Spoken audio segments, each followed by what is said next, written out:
मंगलम भगवान विष्णु मंगलम गरुड़ध्वज मंगलम पुंडरीकाक्ष मंगलाय तनोहरि मंगलाय तनोहरि।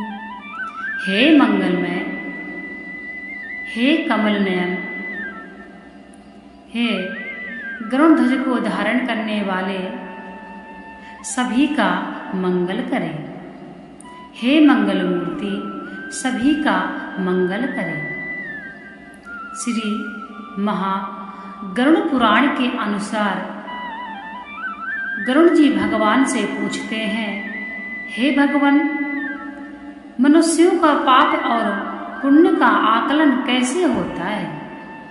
वह मनुष्य की हर बात का तथा मनुष्य जो कर रहा है, मनुष्य क्या बात कर रहा है, यह सब कौन सुनता है? हे भगवान, मेरा मन विचलित हो रहा है। गरुड़ जी कहते हैं, हे प्रभु, यदि मनुष्य पृथ्वी लोक में रहकर पुण्य पाप करता है तथा पृथ्वी लोक में रहकर ही वह अपने सभी कर्मों को करता है, तो उसका जो पाप और पुण्य का आकलन है वह कौन करता है? भगवान बोलते हैं, हे गरुड़, अब आप हमारी अमृतमयी वाणी को सुने। बड़ा ही उत्तम प्रश्न पूछा है आपने। जो व्यक्ति गरुड़ पुराण को सुनता है वह व्यक्ति इसको सुनकर अपने जीवन को गति को सुधार सकता है। गरुड़ पुराण वैष्णव संप्रदाय से संबंधित है। इसके अधिष्ठाता देवता भगवान विष्णु हैं।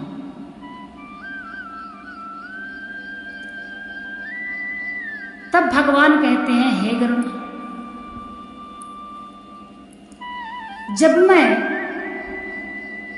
समस्त सृष्टि को जलमग्न करके अपने हृदय में विलीन कर समुद्र में विश्राम कर रहा था, क्षीर सागर में विश्राम कर रहा था, तब ब्रह्मा जी ने हजारों वर्षों तक मेरे नाभि कमल में रहकर तपस्या किया तथा उनको सृष्टि निर्माण के लिए चिंता हुई। तब ब्रह्मा जी चिंतित हो गए। उनको लोक व्यवहार तथा लोक को समझने वाला कोई चाहिए था, जो लोक की मान्यताओं को समझे तथा लोक व्यवहार को समझे। तब सभी देवताओं के सम्मति से श्रवण कुमार, जो कि 8 हैं, 8 श्रवण कुमार ब्रह्मा जी के ही पुत्र हैं।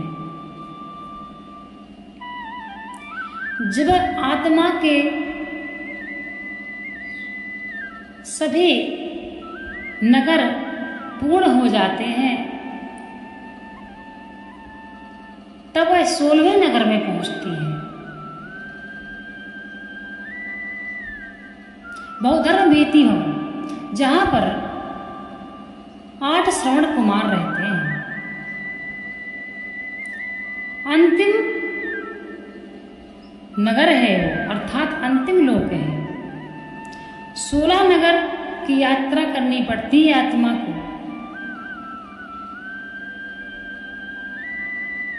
तथा कई वर्षों तक आत्मा भटकती रहती है।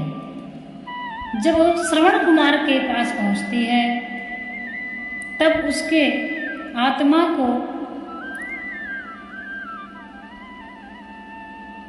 यह बतलाते हैं कि आपने अपने जीवन में क्या पुण्य और क्या पाप किया। तब श्रवण कुमार उस आत्मा के साथ यम लोक जाते हैं और यमराज के पास जाकर चित्रगुप्त को उसकी सारी जानकारी देते हैं तथा चित्रगुप्त यमराज को उस आत्मा के पाप और पुण्य का आकलन देते हैं। उसी के अनुसार व्यक्ति के कितने पाप हैं, कितने पुण्य हैं, व्यक्ति ने अपने जीवन में क्या किया है, सब कुछ वहीं पे आकलन होता है। जिस प्रकार 8 श्रवण कुमार हैं, उसी प्रकार 8 श्रवणियां हैं। यह सब भ्रमण करते रहते हैं, यह सबकी बातें सुनते हैं। इनके अंदर इतनी शक्ति है कि कोई कुछ भी बात करता है, यह तुरंत सुनते हैं और ब्रह्मा जी के कान तक पहुंचाते हैं। इसीलिए इनका नाम श्रावण पड़ा। यदि व्यक्ति पूर्ण श्रद्धा भावना से इनकी पूजा करता है, तब यह व्यक्ति की यमलोक की यात्रा को सरल कर देते हैं। इसीलिए कहा गया है कि गरुड़ पुराण का पाठ सभी व्यक्तियों को करना चाहिए। जो व्यक्ति गरुड़ पुराण को सुनता है, पढ़ता है अथवा पाठ करता है, उस व्यक्ति के पितृ भी तर जाते हैं, उस व्यक्ति के पितरों को भी मोक्ष प्राप्त हो जाता है। यदि कोई व्यक्ति गरुड़ पुराण का पाठ नहीं करता है, वह नहीं पढ़ता है, तो उसके पितृ भटकते रहते हैं। ऐसी हमारी बहुत सी हमसे पहले पीढ़ियां गुजर चुकी हैं, जिसमें हमारे बहुत से परिजन हैं जो अभी तक अभी मोक्ष नहीं मिला है, भटक रहे हैं। यदि आज भी हम स्वयं गरुड़ पुराण को सुनते हैं, सुनाते हैं, पढ़ते हैं, समझते हैं, तो हमारे कालांतर तक की पीढ़ियां भी तर जाती हैं। हमको स्वयं यह उपाय करना चाहिए, अपने लिए नहीं, अपने पितरों के लिए करना चाहिए। लोग डरते हैं, गरुड़ पुराण को पढ़ने में लोग डरते हैं, घर में रखने में डरते हैं, परंतु गरुड़ पुराण में भगवान नारायण कहते हैं, जो व्यक्ति जीते जी गरुड़ पुराण को पढ़ लेता है, उस व्यक्ति की अकाल मृत्यु कभी भी नहीं होती है। देखिए, मृत्यु 3 प्रकार की होती है।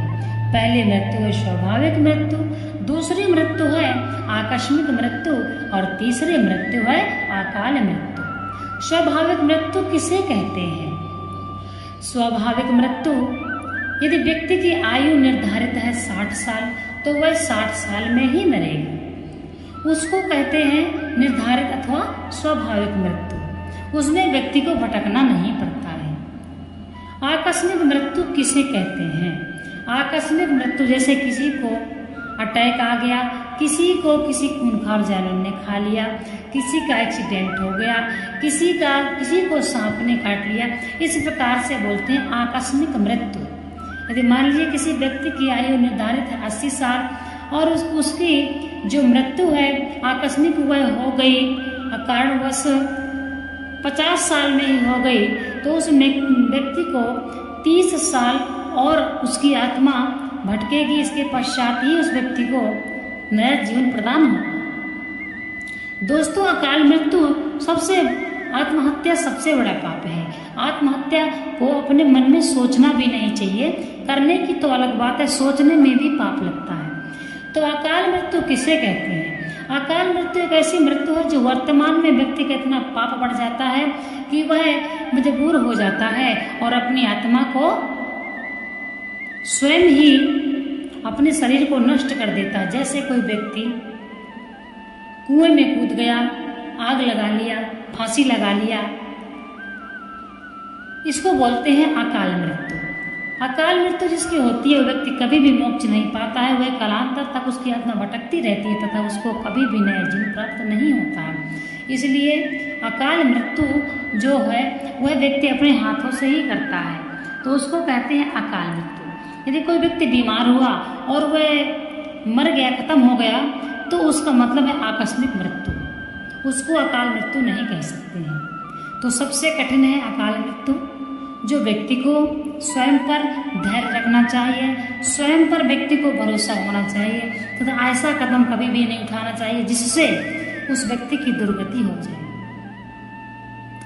गरुड़ पुराण के अनुसार मृत्यु के 24 घंटा बाद तक आत्मा यमलोक में रहती है, उसके पाप और पुण्यों का आकलन होता है, तो 24 घंटे के बाद आत्मा पुनः पृथ्वी लोक पर जाती है जहाँ पर उस व्यक्ति के प्राण निकले थे।